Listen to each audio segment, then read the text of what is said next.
All right, today we are going to be starting or continuing where we left off yesterday with Gregor Mendel's work. And we're going to be going over a lot of vocab today. So I'm going to start today off with a review, but the main attraction for today is going to be alleles, genotype, phenotype, and monohybrid crosses.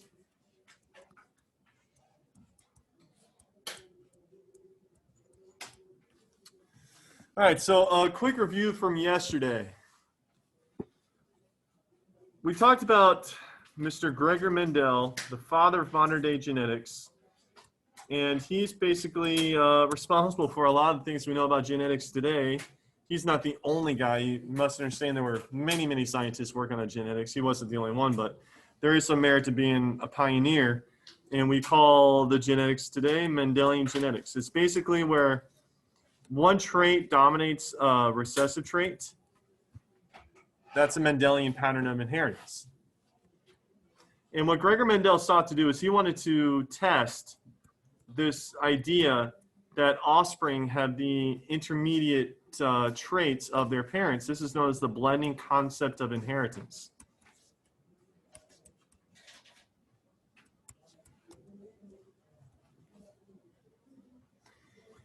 So if you have tall parents, you have short parents, they're going to make intermediate heighted offspring. If you have a red flower and a white flower, you're going to have pink flowers. So he sought to test this by working with his pea plants. The reason he chose pea plants was actually several reasons. They reproduce quickly, so you don't have to wait all the time to try to get seeds. They have multiple traits you can test, like color, height, shape, and they also self-fertilize. You know, often you have to have a pollinator, a bee or a butterfly, go from one flower to another to drop off the pollen. Not with pea plants. They self-fertilize. But what Gregor Mendel did is with his pea generation of plants, he had tall crossed with short, where he put tall pollen into a short flower, and then he did the opposite. He put short pollen into a tall plant flower. They normally don't do this, so this is known as a reciprocal cross, where he put the tall pollen in the short flower, the short plant flower, and then he put the short pollen into the tall plant flower. You want to see, well, what's going to happen? Well, according to the blending concept of inheritance, the offspring would be intermediate. Turns out that 100% of the offspring were tall in the F1 generation. So this brought up a couple of points. One, blending concept of inheritance really didn't stand up to what it was claimed to be. And two, where did the short trait go? It's gone. It's coming back. Did it get destroyed? Is it just hidden? Who knows? So he decided to let the F1 generation plants fertilize themselves like they normally do. And the result was, for every 3 tall, he had 1 short. A 3-to-1 ratio, 75-25. So voila, the short gene is back. It never left. It was masked. It was covered up. And this led to the idea of the complete dominance pattern of inheritance. Complete dominance simply means one trait masks another.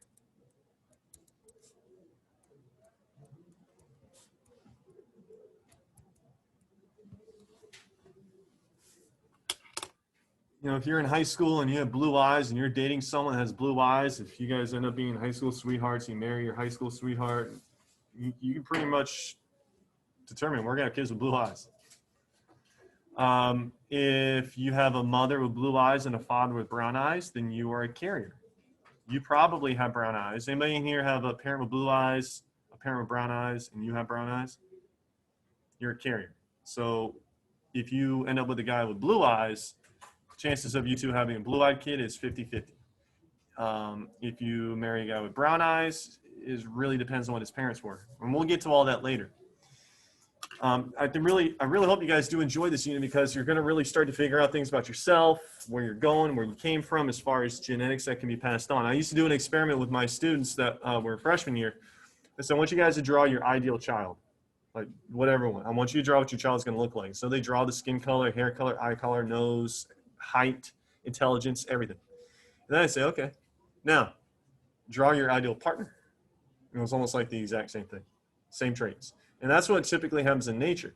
You know, when you have two deer fighting for a female, the female wants her offspring to have the best traits. Therefore, she's not going to pick the loser. She's going to pick the winner. That's just the law of the jungle, as they say. Now, we talked about Mendel's two laws.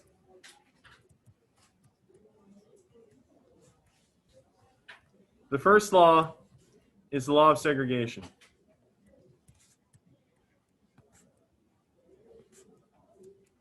Segregation means to separate. So let's do an example here. Who in here has blue eyes, but you have one parent with blue eyes, the other parent with brown eyes? All right, perfect. So I'm going to use you, if you don't mind. All right, Hartley, so something you guys will learn in a few days is a pedigree. In a pedigree, you're basically doing a family tree. So in a pedigree, males are squares, females are circles. And the line between a male and a female means that they're a breeding pair. So this is going to be Hartley's father, the square, Hartley's mother, the circle. Hartley, who has blue eyes? Okay, so let's declare something right off the bat. We're going to say a capital A represents the dominant allele.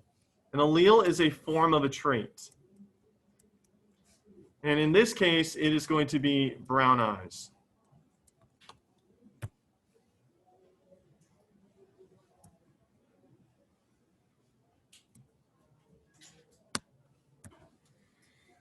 And a recessive allele is represented by a lowercase letter, and this is going to represent blue eyes.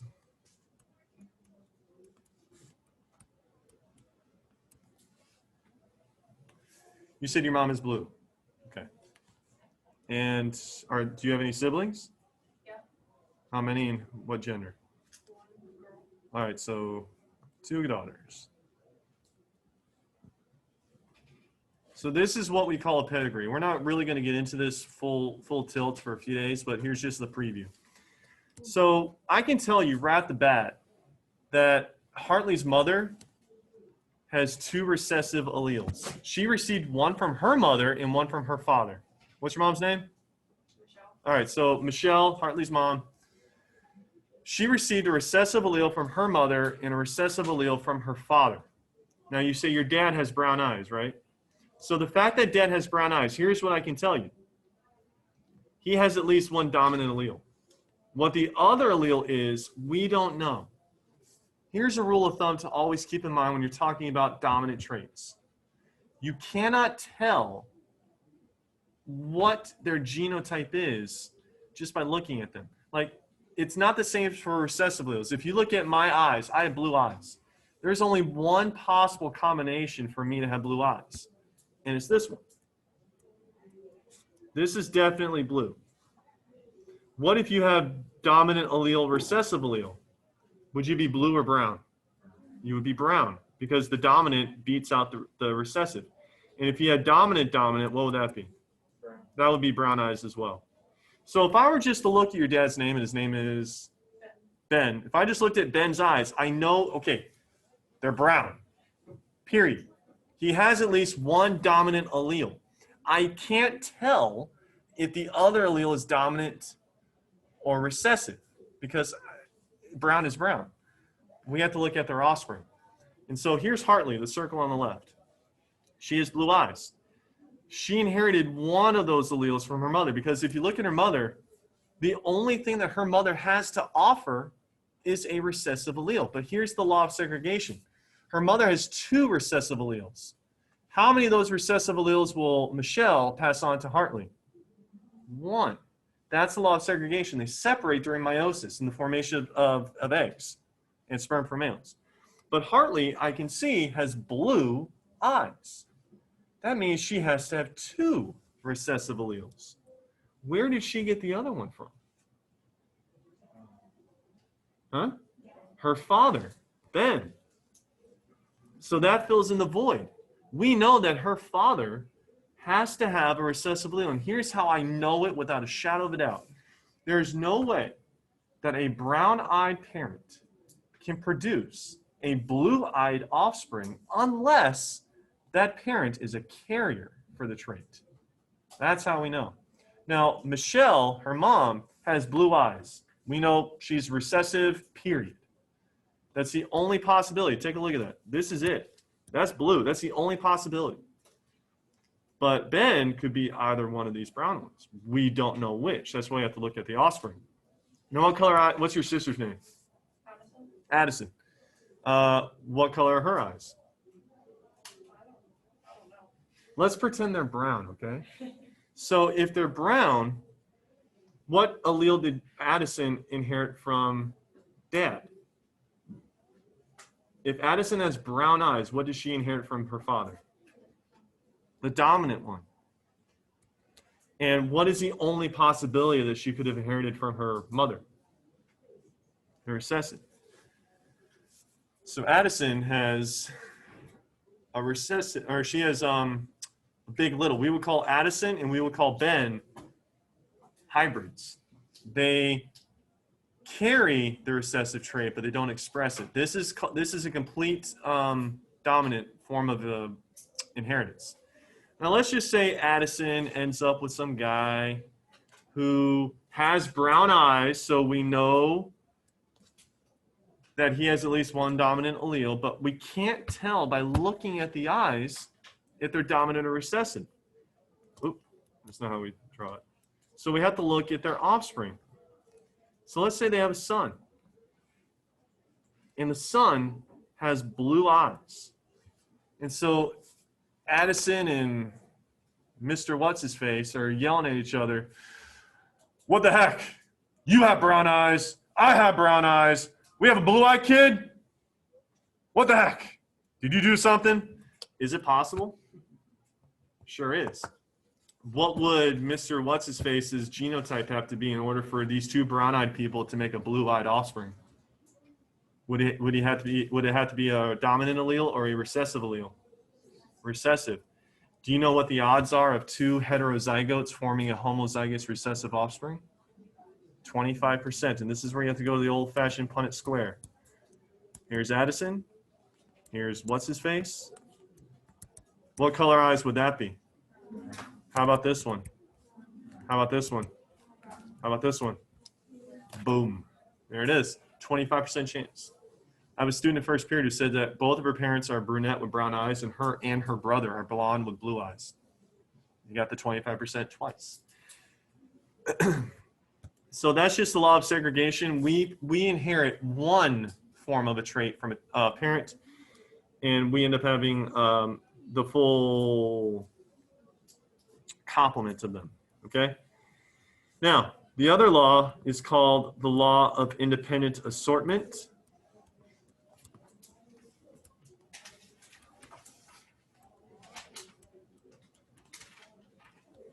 This just basically means that you don't have to have one trait in order to have another. Just because you're a female doesn't mean that you have to have an attached earlobe. I know that sounds really weird, but like, what? An attached earlobe is where you don't have this little hanging piece of meat from your ear. It's called your pinna. It's actually your earlobe is attached to your head. Does anybody have an attached earlobe? Catherine does. Anyone else? 2 students, 3, 4. 4 out of 29.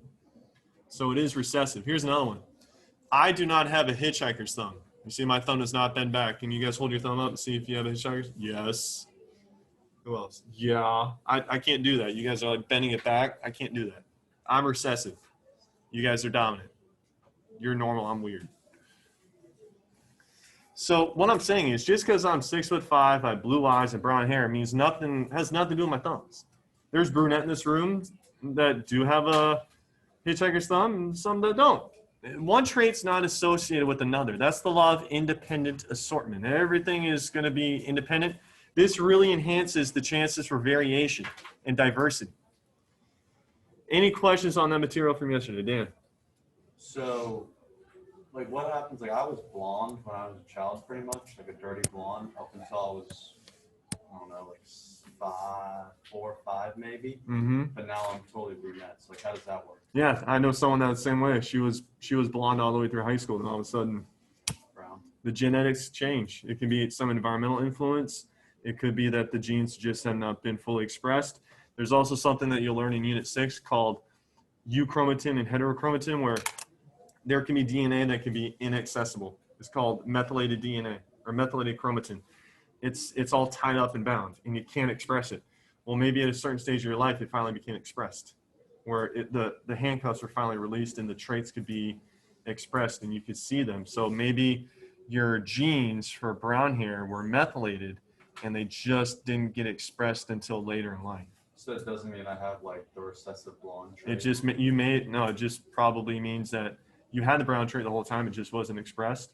See, that's called epigenetics, where you have the trait, it just isn't showing up.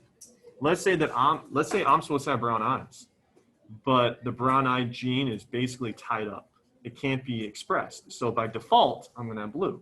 But maybe one day the genes finally get loose and they are expressed, the brown is gonna override the blue. So you would look at me and say, oh, he has blue eyes. He must be recessive. Not necessarily. I'm simply blue because my dominant brown trait is just being tied up. So there's a difference between being, for instance, showing a recessive trait and truly being recessive, or showing a recessive trait just only because your dominant trait is, for lack of a better word, not being expressed. It's there, it just can't show up. Is that when people have different colored eyes sometimes too, maybe? Yeah. Like one brown. Oh, no, that's a mutation. That's called heterochromia. That's just a straight up mutation. I actually saw a dog at the dog park on Sunday. One almost white. It was so blue, it was almost white. And then the other eye was very brown. Humans get that, dogs get that, cats get that, horses get that. It's just the mutation. Yes? Can that only be for like people who have the like uppercase A, lowercase a, like because the dominant traits kind of. No, you could be homozygous dominant, but the traits just aren't being expressed. So what I'm saying is things like hair and eye and skin colors release a melanin. The more melanin you have, the darker you are. I have more melanin than Hartley does in my hair. My hair is darker. Her hair is lighter, more melanin. What if the gene for melanin secretion is locked up for some reason? So you're not going to have any pigment to put into your trait, so you're going to have a lighter trait. You don't necessarily have to be heterozygous for that to happen. You can be dominant. So the recessive gene is like a lack of. No, you're showing that it's not the recessive gene. It's just that you are displaying what the recessive trait looks like because your normal genetic expression is methylated. It's tied up. It's not able to be expressed. How are you able to express something that's like outside of your? You really can't. You can't have what you don't have. But It's the difference between. It's like it's like driving a brand new car to school. You have the car, but your parents took your keys, so you can't use it. Huh? are you driving it if you don't have the keys? I didn't say you're not going to drive it. You got to find another way to. Okay, listen. Don't interrupt. Let's say that you have a brand new car. All right, you're going to drive it to school, but you can't drive it to school even though you have it. You have the car. It's at home, but your parents took your keys. So basically your car is inaccessible. You can't use it. It's unusable. So you are going to have to find another way to get to school. You're going to have hair color. You're going to have eye color. You're going to have skin color.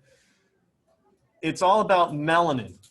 In this particular example, it's all about melanin, which is the more color you have, the more melanin you have.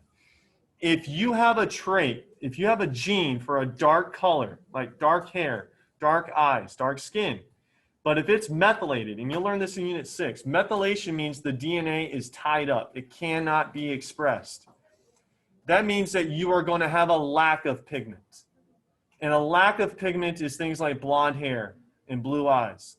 But then maybe one day the genes finally become demethylated. They get released. And they can finally be expressed. You're going to have like a rush of melanin to add pigment to those features. So you had the gene the whole time, it just wasn't being expressed. There are some students in this room that don't have a car. That's their genotype. And then there are some students that do have a car, they're just not allowed to use it. There's a difference between those two. There's a difference between having the genes for brown hair and having brown hair versus the genes for having brown hair, but the genes are not being expressed. And that's called epigenetics. We will get into all that. We're going to get to some epigenetics in this unit, but a lot of epigenetics into Unit 6. Okay, so that was yesterday. Let's get into today. The first topic I want to get into is genotypes.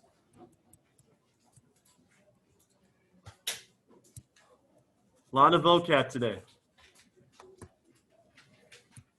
A genotype is the genetic makeup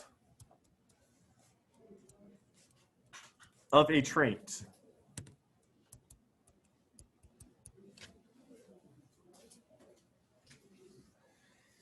So there's a lot of different ways to say a genotype. Well, the first thing you need to know is that a genotype is composed of alleles.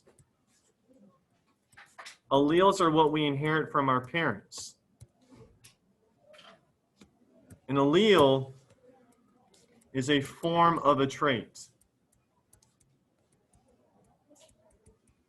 Now, this can sometimes lead to some confusion, so let me be as clear as I can possibly be.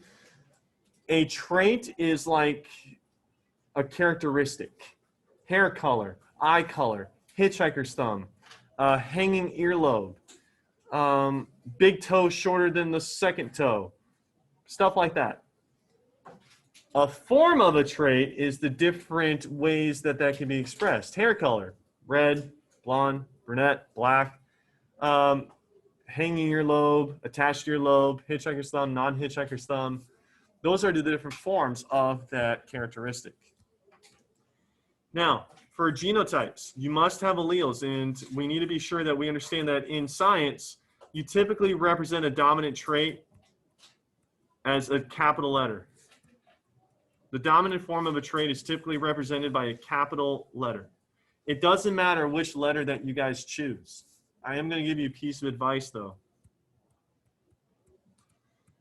A recessive allele is generally represented as a lowercase letter.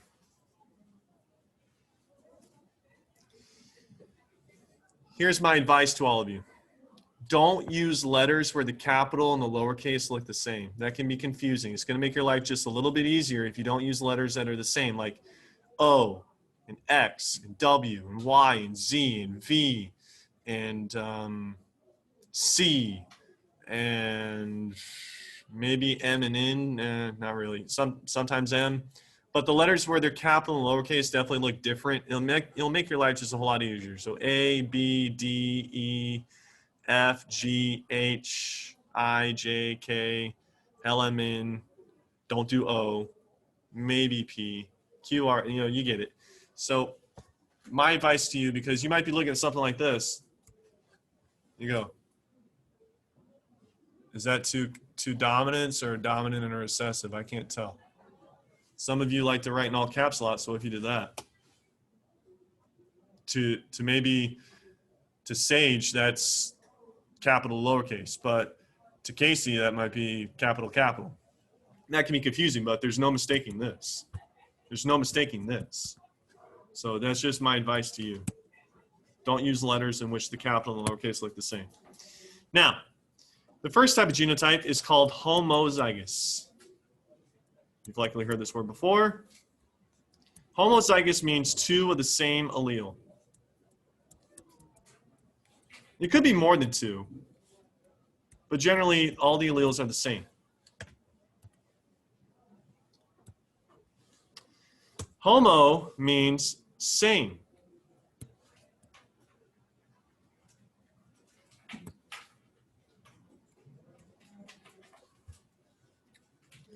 Now, there's two different types of the homozygous genotype. There is homozygous dominant.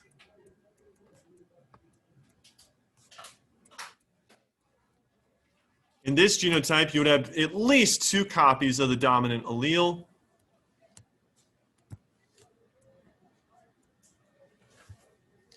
And then you have homozygous recessive.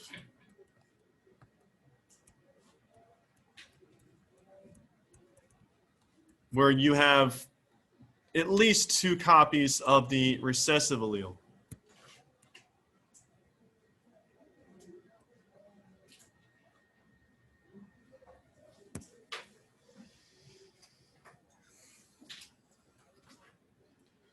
Now, there are other ways to, there's other words for homozygous, and sometimes I forget to teach this, but not this year. Another word for homozygous is true breeding.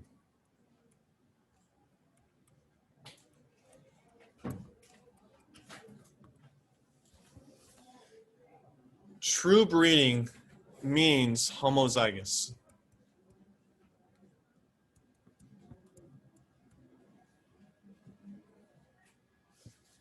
So let's talk about Gregor Mendel's pea plants. Let's use those for an example. Let's see what you remember. When he crossed the tall with the short, what did he get? Huh? He got tall. So let's say that with pea plants, the dominant allele represents tall, the recessive allele represents short. These are purebred, which is another word I'll get to. But you could say that this tall pea plant is going to be homozygous dominant. One way to say this is this plant is homozygous dominant. Here's another way to say it. You could say it's true breeding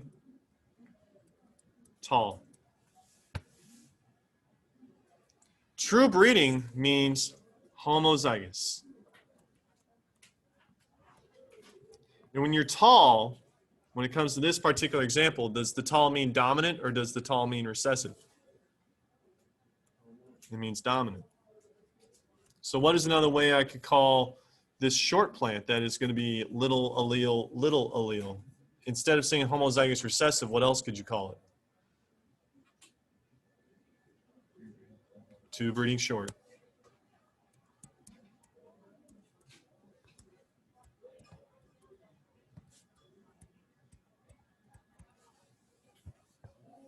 True breeding short.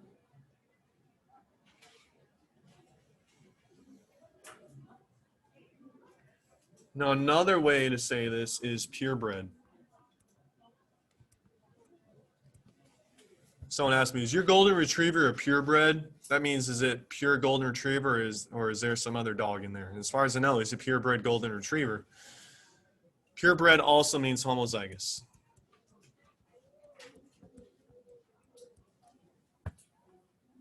You will see these words on FRQs. You will see these words on exams. You will see it on mastering this week. I made your mastering yesterday. True breeding is on there. It just means homozygous. And then you have to identify, well, what trait is dominant, which trait is recessive.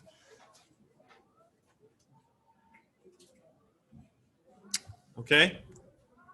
Now, another way to say this is wild type versus mutant type. You will see this on a lot of genetics work. Wild type is the most common form of a trait.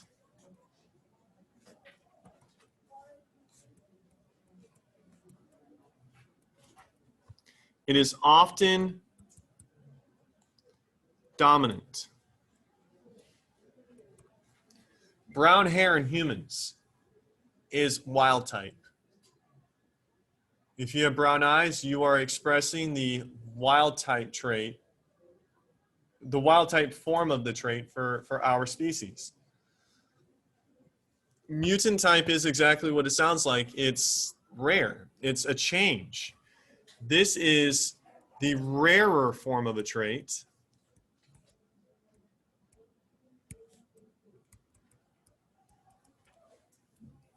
It is often recessive.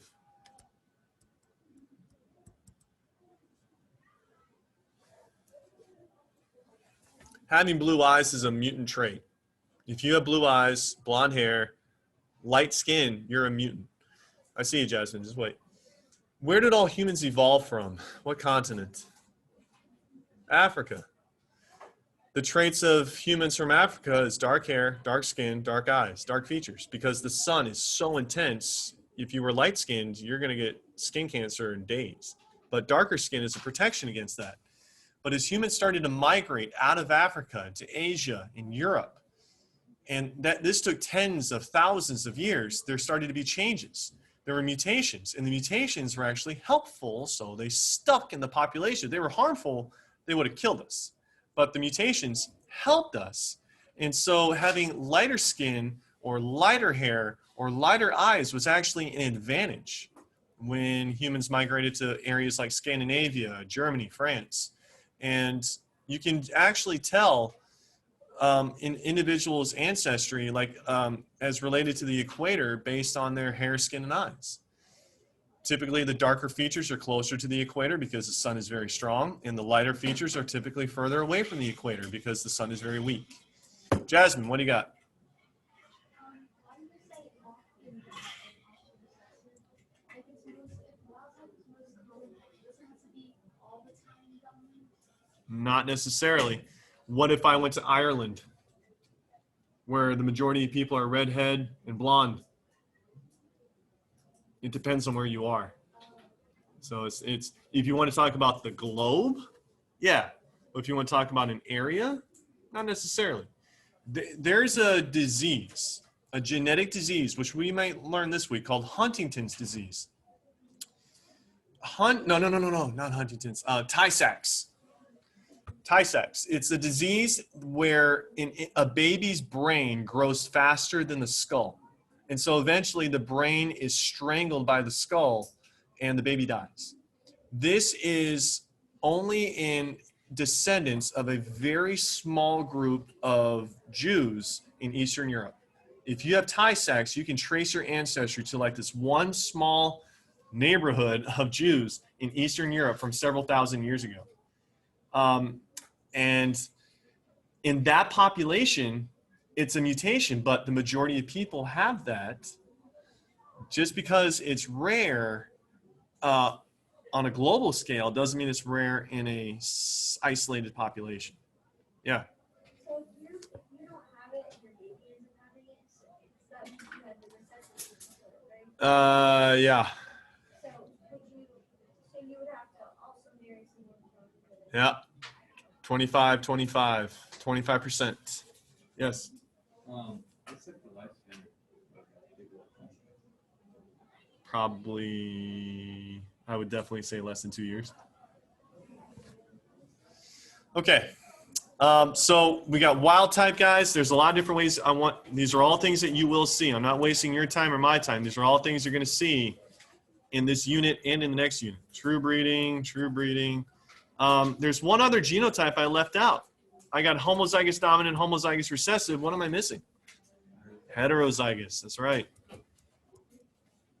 Hetero means different or opposite. There is no such thing as heterozygous dominant or heterozygous recessive. Do you understand? Don't say that. There's no such thing as heterozygous dominant, heterozygous recessive. Hetero means the different or opposite of. Now, going to give you guys a little preview for about a week from now. If we had a dominant inheritance,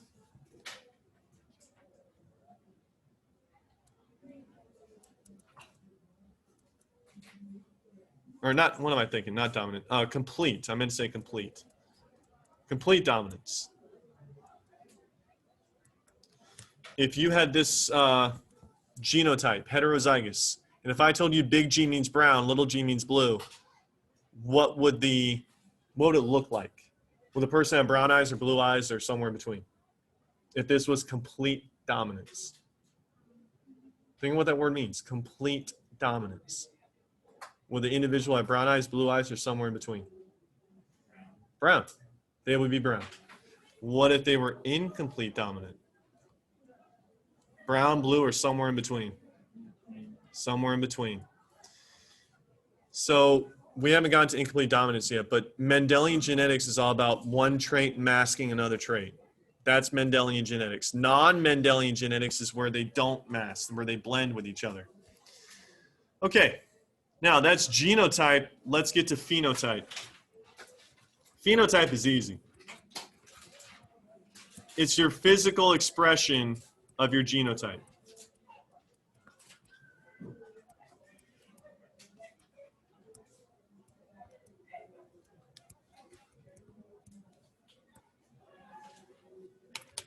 Jet, ask me what my phenotype is for my eyes. No, ask me. What's your phenotype? Your eye. Blue. Your phenotype looks like it's brown? Hazel. What is Hartley's phenotype for her hair? That's it. You just say the color, you say the type of thumb, you say the type of ear. If you have an allergy to canolas, I don't know. It's just your physical expression of your trait. That's all. So with Darwin's experiment, what is the phenotype of this pea plant right here? Tall. That's all you would say. The phenotype is tall. What's the genotype? No, you don't say big G, big G. What are the words?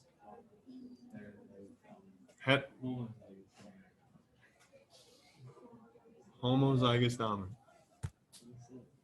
What is that genotype? What is that phenotype? Right. The genotype, the answer to questions, if you're asked, what is the genotype? You're going to say things like homozygous dominant, homozygous recessive, heterozygous. And I'll let you say things like true breeding short, true breeding tall, things like that. But phenotype is just going to be tall, short, blonde, brown, blue, black, white, all those. Hitchhiker's thumb, non-hitchhiker's thumb. Okay. And finally, a monohybrid cross.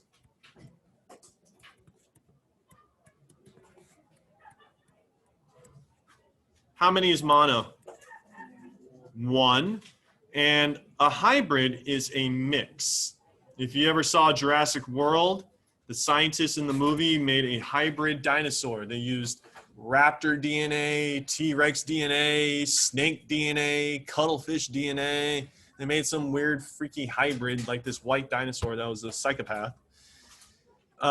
Because of climate change, polar bears are starting to migrate out of, or they're not migrating, they're moving out of the North Pole and into the forested areas of Russia and Scandinavia and Canada, and they're starting to intrude on the grizzly bear territory, and polar bears and grizzly bears are hybridizing. They're breeding, and they're forming growler bears. It's a real thing. What's a hybrid of a lion and a tiger? Liger. So a hybrid is just a mix. Monohybrid means you're only mixing one trait. It is the crossing of a single trait. There are such things as dihybrid crosses, trihybrid crosses, and so on and so on and so on. For a monohybrid cross, you use the good old-fashioned 4-grid Punnett square.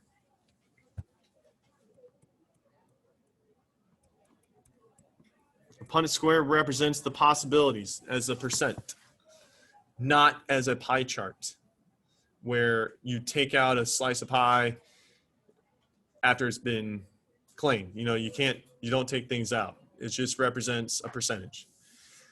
So with that all being said, I'd like you guys to get out the worksheet that I asked you to bring to class today, and let's do the first quarter of it, all right? This class is over in about 12 minutes.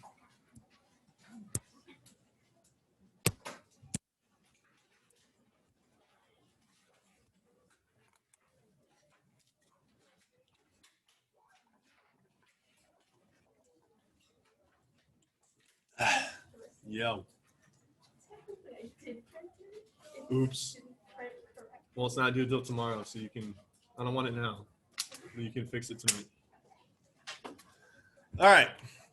So I want to work with you guys, not for you guys, on number 1. There are 4 parts to this. It says in groups of 2. Just do it on your own. You should be able to handle that. A male and a female bird have 4 unhatched eggs. The female is on the left, heterozygous. The male is on the right, homozygous recessive. Use capital B or lowercase b for your genotypes. Now, it doesn't really matter what letters you actually use. It's just requesting that you use those. Whoa, okay. I guess they didn't have the bell go off when it was supposed to. Maybe it did. All right, so try to get this done by tomorrow, and we'll go over it tomorrow, okay?